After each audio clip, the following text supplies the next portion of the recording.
Hello everyone, আসসালামু আলাইকুম। কেমন আছেন সবাই? আমি তো ভালো আছি আলহামদুলিল্লাহ। আজকে সকাল সকাল আমার ব্লগটা শুরু করে দিলাম। সকালে ব্রেকফাস্টের পর এই যে চা করে নিচ্ছি। সকালে কাজ করা শুরু করার আগে এক কাপ চা মানেই শরীরের জন্য প্রশান্তি বয়ে আনে।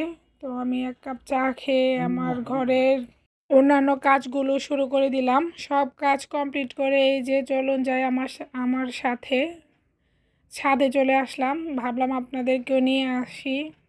তো আমি পুরাটা ছাদ দেখাতে পারছি না, ছাদটা অনেক অপরিষ্কার ছিল। যাই হোক, এই যে দেখুন আমাদের ছাদে লাউ গাছ, টমেটো গাছ। তো আজকে আমার পুরো ভিডিওটা দেখতে থাকেন। এই গাছের টমেটো দিয়ে আমি শুটকি দিয়ে রান্না করে দেখাবো। আজকে দুইটা রেসিপি দেখাবো একসাথে। তো ভাবলাম যে আমি যেহেতু এখান থেকে টমেটো নিব, আপনাদেরকেও দেখিয়ে নিয়ে যাই। এই যে ভুট্টা, অনেক ধরনের গাছই ছাদে আছে। ড্রাগনের গাছও এখানে অনেক আছে, অনেক ফুল আসে, কিন্তু ফুলগুলো টিকে না। একসাথে 20-25টা ফুলও একসাথে দেখা যায় আসে, কিন্তু ফল হয় না, তার আগেই ঝরে যায়। কেউ জানলে জানাবেন এমনটা কেন হয়। তো এই যে টমেটোগুলো দেখেন, এই যে একটা বলে ডিমের খোসা, এটা সার হিসাবে ব্যবহার করা হয়। তার পাশেই গাছপালা, এই যে এখানে একটা সাজনা গাছ। আমাদের ছাদে একটা কলা গাছও আছে। এই যে কমলা লেবু, কমলাটা অনেকটাই পেকে আসছে।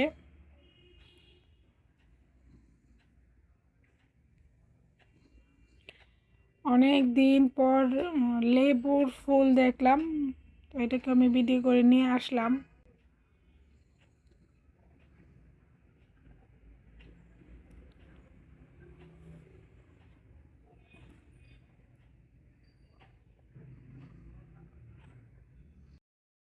এই যে নিচে চলে আসলাম, এই যে আমার খাজানা বের করছি।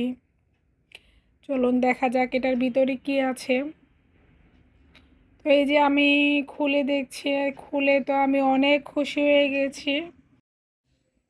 লম্বাইকে অনেক ধন্যবাদ আমাকে এত সুন্দর উপহার দেওয়ার জন্য।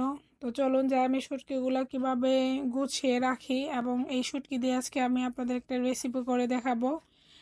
আমার প্রত্যেকটা ভিডিও প্রথম থেকে যারা শেষ পর্যন্ত দেখেন তারা কিছু না কিছু টিপস অবশ্যই পেয়ে যাবেন।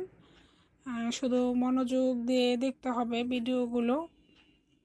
আমি ছোট ছোট টিপস প্রত্যেকটা ভিডিওতে দেই, যার প্রতিটি কাজই সংসারের প্রতিদিনেই উপকারে আসতে পারবে এমন একটা টিপস আমার প্রত্যেকটা ভিডিওতে, প্রত্যেকটা রান্নাই থাকে।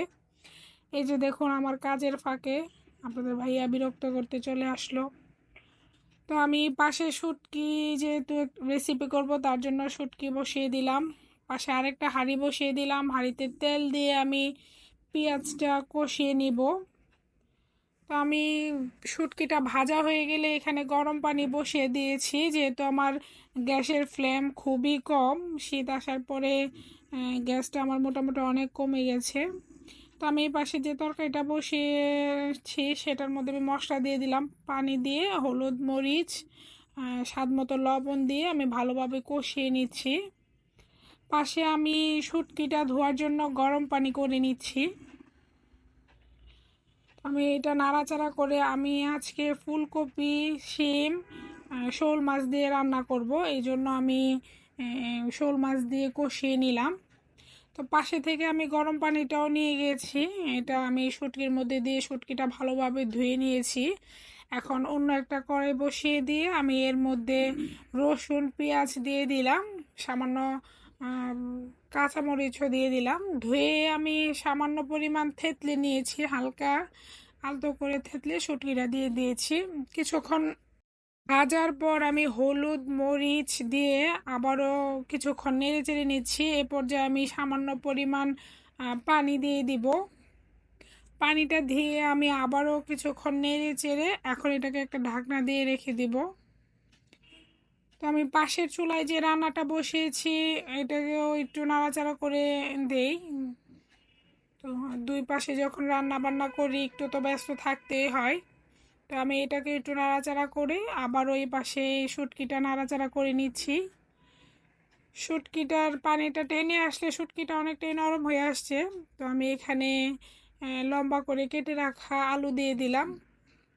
আলুটা আমি ছুলে নিয়েছি ভালো করে, যেহেতু নতুন আলু, এটা লাল আলু ছিল, দেখে মনে হচ্ছে ছুলকা সহ দিয়েছি, এটা কালারটা এরকম লাল। তো আমি এটাকে ভালোভাবে ভাজা ভাজা করে নিচ্ছি। এরপর যে আমি ভালোভাবে নেড়ে চেড়ে এটার মধ্যে আমি আবারও ঢাকনা দিয়ে দিব কিছুক্ষণের জন্য। তো আমি এক পাশে ঢাকনা দিয়ে আমি যে শিম বসিয়েছি এটা মোটামুটি সিদ্ধ হয়ে আসছে। এই পর্যায়ে আমি ঝোলের পানি দিয়ে দিচ্ছি।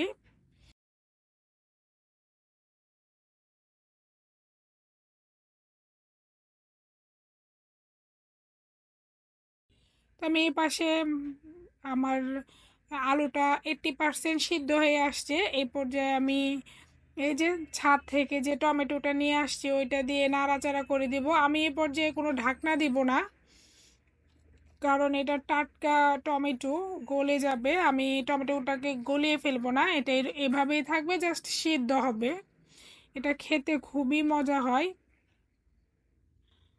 যেহেতু দেশি টমেটো একটু টক টক থাকে, শুটকির ফ্লেভার। যারা শুটকি পছন্দ করে না তারাও একবার খেয়ে দেখবেন, খুবই ভালো লাগবে। তো আমি শিমের মধ্যে এই পর্যায়ে টমেটো দিয়ে দিচ্ছি। টমেটোটা আমি আস্তই রাখবো, এই জন্য ঝোলের পানি দেওয়ার পরে দিছি, এটা শুধু সিদ্ধ হবে, বাট গলে যাবে না। তো আমি আবারও এই পাশে নেড়ে চেড়ে দিচ্ছি। নেড়ে চেড়ে দিয়ে আমার টমেটোটা সিদ্ধ হয়ে আসছে। আমি কাঁচামরিচ ধনিয়া পাতা দিয়ে এই পর্যায়ে নেড়ে চেড়ে আমার রান্নাটা কমপ্লিট। তো ওই পাশে আমার টমেটো সিদ্ধ হয়ে গিয়েছে। আমি এর মধ্যে কাঁচামরিচ দিয়ে ধনিয়া পাতা দিয়ে আমি এটাকেও আমি উঠিয়ে ফেলবো। আমি যে শুটকিটা পরিষ্কার করেছি, এই যে আমি শুটকি দুইভাবে রেখেছি, একটা ছোট ছোট করে টুকরো করে রেখেছি আর একটা লম্বায় রেখেছি। যখন বেশি ব্যস্ত থাকবো তখন ছোটটা নামিয়ে শুধু খেয়ে ফেলবো ভেজে। তো আমি এই পর্যায়ে টিস্যু দিয়ে রাখতেছি, যেহেতু আমি নর্মাল ফ্রিজে রাখবো যেন গন্ধ না বের হয়, এজন্য আমি নিচে ঢাকনার নিচে আমি একটা টিস্যু দিয়ে রেখেছি। তো এই যে তারা ফ্রিজে যাওয়ার জন্য রেডি। ভিডিওটা দেখার জন্য ধন্যবাদ। আসসালামু আলাইকুম।